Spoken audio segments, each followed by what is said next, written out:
مددگار کہہ رہے ہیں یا ہم کسی کو مدد کے لیے پکار رہے ہیں تو کیا خدا سمجھ کر پکار رہے ہیں؟ اگر خدا سمجھ کر نہیں پکار رہے ہیں تو پھر شرک کیوں ہوا؟ شرک ان کے حساب سے تب ہوگا جب خدا سمجھ کے پکارا جائے۔ تیسری بات یہ ہے کہ اگر دنیاوی طریقے کے مطابق مدد جائز ہے، آپ آپس میں ایک دوسرے کی مدد لیتے دیتے ہیں، تو پھر دینی طریقے سے مدد جائز کیوں نہیں؟ اور دینی طریقہ انہوں نے کس چیز کو کہا ہے؟ جو ان کا بدعتی اور شرکیہ طریقہ ہے۔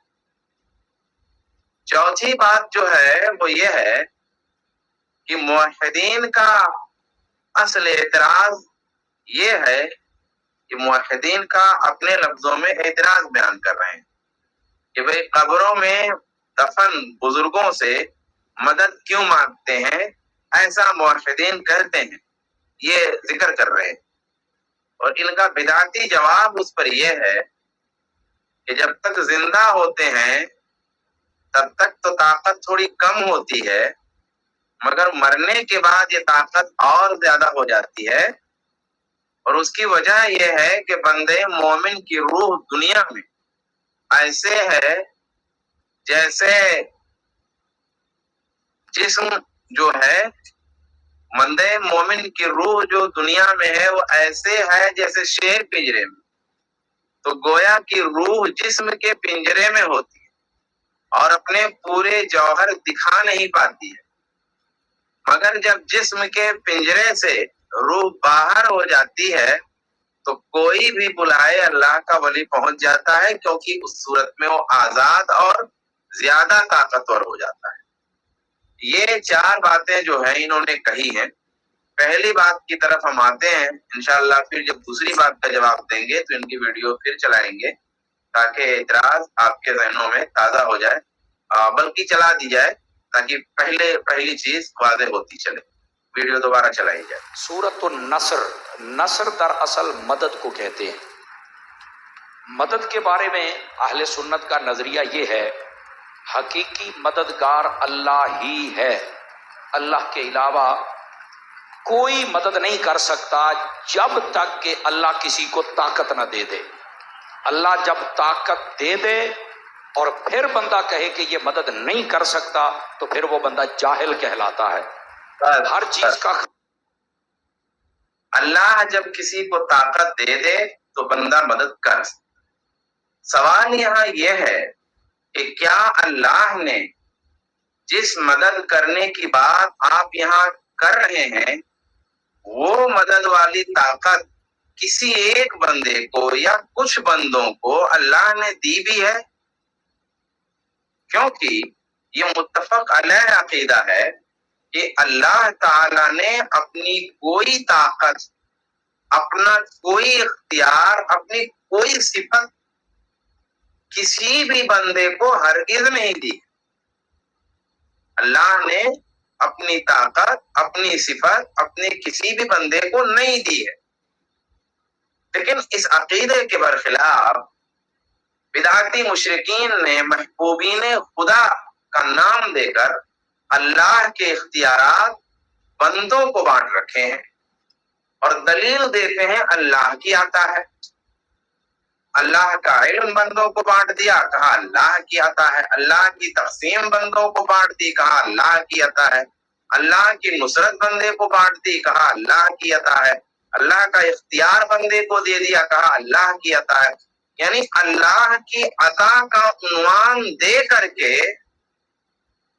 اللہ تبارک و تعالی کی کوئی بھی چیز باقی نہیں رکھی، سب بانٹ دی ہے اور ایک خوبصورت سا عنوان دے دیا محبوبین خدا، اور اسی میں دوسرا عنوان اللہ کی عطا۔ یہ دو الفاظ، یہ دو عناوین جوڑ کر کے اللہ کی صفات، اس کے اختیارات پر بندوں کو بانٹ دیا۔ اس میں وہ جو خطیب صاحب کے ارشاد میں آئی ہے کہ اللہ جب کسی کو طاقت دے تو مدد کر سکتا ہے، ذرا اس کی تشریح بھی سن لیجیے۔ میں چاہوں گا کہ اللہ جب طاقت دے تو بندہ مدد کر سکتا ہے، اس کی تشریح شرک و بدعت کے جو اکابرین ہیں ان کی زبانی آپ ملاحظہ کریں.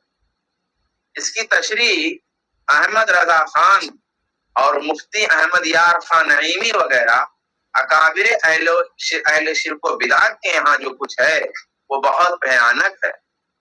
میں تو کہتا ہوں کہ کوئی عام ہمارا بدعتی بھائی بھی اگر سچائی سے پڑھ لے اور سن لے تو ان کے عقیدے ہی پڑھ کر کے وہ متنفر ہو جائے گا اور ہو سکتا ہے وہ توبہ کر لے ان لوگوں کی پیروی سے. احمد رضا خان صاحب لکھتے ہیں کہ حضور ہر قسم کی حاجت روائی فرما سکتے ہیں. دنیا و آخرت کی سب مرادیں حضور کے اختیار میں ہے. دنیا و آخرت کی سب مرادیں حضور کے اختیار میں ہیں، ساری کی ساری مراد. حضور اقدس اللہ عز و جل کے نائب ہیں. ایک ایک لفظ سنتے جائیے. حضور اقدس اللہ عز و جل کے نائب ہیں. تمام جہان حضور کے تحت تصرف کر دیا گیا. یعنی آپ جیسا چاہیں ہیر پھیر کریں. تشریح آگے خود کر رہے ہیں. جو چاہیں کریں، جو چاہیں دیں، جس سے جو چاہیں واپس لے لیں. تمام جہان میں ان کا حکم پھیرنے والا کوئی نہیں ہے. تمام زمین ان کی ملک ہے. تمام زمین ان کی ملک ہے. زمین کس کی ملکیت ہے؟ قرآن پاک میں ایک طرف سے آیتوں کا ہجوم ہے کہ زمین و آسمان کی ملکیت اللہ کی. خان صاحب فرما رہے ہیں تمام زمین ان کی ملک ہے، تمام جنت ان کی جاگیر ہے. ملکوت السماوات والارض حضور کے زیر فرمان. جنت و نار کی کنجیاں دست اقدس میں دے دی گئی. رزق و خیر اور ہر قسم کی عطائیں حضور ہی کے دربار سے تقسیم ہوتی ہیں. یعنی روزی اللہ کے رسول کے ہاں سے تقسیم ہوتی ہے. اب دیکھیے حقیقی مددگار اللہ ہے، حقیقی رازق. حقیقی کا لفظ لا کے عطائے الہی کے نام پر، محبوبین خدا کے نام پر شرک کا ایک انبار ہے. فرماتے ہیں احکام تشریعہ حضور کے قبضہ میں کر دیے گئے کہ جس پر جو چاہیں حرام فرما دیں، جو چاہیں حلال کر دیں اور جو فرض چاہیں معاف کر دیں. مفتی احمد یار خان نعیمی کہتے ہیں حضور کو یہ اختیار دیا گیا کہ جس کے لیے چاہیں اس کی زندگی ہی میں توبہ کا دروازہ بند کر دیں کہ وہ توبہ کرے اور قبول نہ ہو، اور جس کے لیے چاہیں بعد موت بھی توبہ کا دروازہ کھول دیں اور اس کو زندہ فرما کر مسلمان کر دیں. سری شرک و بدعت، سری کفر و شرک بھرا پڑا ہے. یہ میں چاہ رہا تھا کہ وہ جو ایک لائن خطیب صاحب نے دی ہے عطائے الہی کے نام پہ، اس کی شرح ہو جائے کہ وہ عطائے الہی کے نام پہ جو کچھ یہ شرک و کفر کرتے ہیں وہ ہے کیا. آپ نے اب ذرا سا ایک نمونہ سن لیا ہے. اب آپ سمجھ گئے ہوں گے کہ بدعتی مشرکین کے ہاں اللہ کی عطا کا مطلب کیا ہے.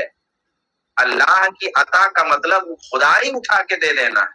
میں نے جو عبارات پڑھی ہیں ان سے صاف نظر آتا ہے کہ گویا اللہ نے ساری خدائی، اپنا سارا اختیار، اپنا سارا تصرف نبی کو عطا کر دیا ہے. اور اس طرح کی عطا ان کے عقیدے میں دیگر اولیاء کو بھی ہے، جیسا کہ خطیب صاحب نے فرمایا. گویا جس طرح بادشاہ اپنے وزیر اور حاکم کو جس طرح اختیار دے دیتا ہے اور پھر بادشاہ اس سے بے دخل ہو جاتا ہے، اختیار قلم کاغذ سونپ دیتا ہے، بتا دیتا ہے یہ مملکت ہے، سلطنت ہے اور اس کو سنبھالنا ہے آپ کو، بے دخل ہو گیا، کبھی کبھار نظر کر لیا تو بادشاہ اس میں دخل نہیں دیتا. اسی طرح انبیاء اولیاء کو بھی اللہ کی عطا سے گویا اختیار ملا ہوا ہے. اب آپ قرآن پڑھیے، بالکل یہی عقیدہ مشرکین مکہ کا تھا. کلمہ کے منکر مشرکین کا یہی عقیدہ تھا جو آج کلمہ پڑھنے والے اہل شرک کا ہے.